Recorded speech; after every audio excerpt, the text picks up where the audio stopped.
What's going on, everyone? Welcome back to another Tuesday tutorial, the weekly guide that I try to teach you guys to become better at FC. Today we're deep diving down into the 4-5-1 formation, how to control the tempo, be very compact in defense, and then try to hit your opponent with these fast counter attacks. Let's jump right in to today's video. So, jumping in how to play kind of the 4-5-1 formation. Then first of all, this is going to be the team in the background. This was the team that I played the Euros qualifier with, and we will be going through my game versus Turkey in the knockouts of the Euros tournament. So basically, if you haven't seen my tactics with the 4-5-1, go and watch that video first, and then we will go back to this video where I'm going to try to explain what kind of players I want in all the different positions. Basically, for the fullbacks and the center backs, you basically want pace. I think the defense is just as normal as it is in 4-4-1-1, 4-2-3-1, etc. Midfielders, you want one that's a bit more of a holding midfielder. I think De Jong for me is the perfect one. He is going to be playing as a deep line playmaker in the build-up. Because I also want on my right CM or my left center midfielder, I want one of them to be very offensive. In my case, this is going to be Zico, and he's going to be playing as a playmaker plus. And the other CM then depends on if you play Zico on the left or right. The other sided CM should be a player that's basically more of a box-to-box player. Can defend, but also very good in attack. And I think Reinders is the perfect example for that. For the wingers, ideally, you would want quick wingers because you want to play for a lot of through balls in the 4-5-1 formation. So I decided to go with Mbappé. I mean, best left mid on the game, in my opinion, but then also Yamal. Then for the striker, I would advise you guys to go with a player that manages to have incisive as well, to basically play for these through balls. But it's not the end of the world if you can't really find a striker, because the basically only cheap option is kind of Pina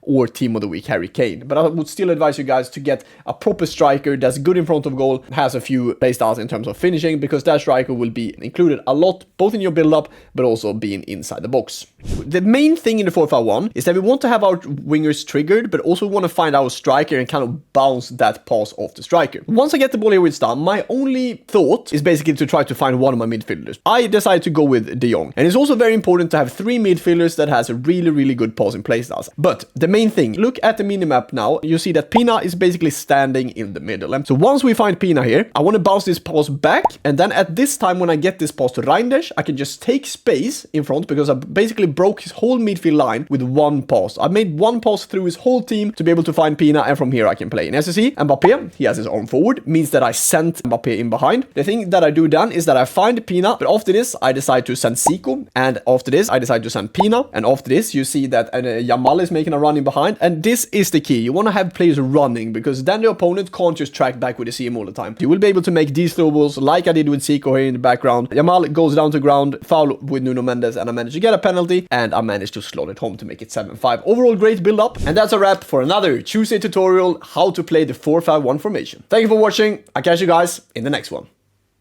Peace.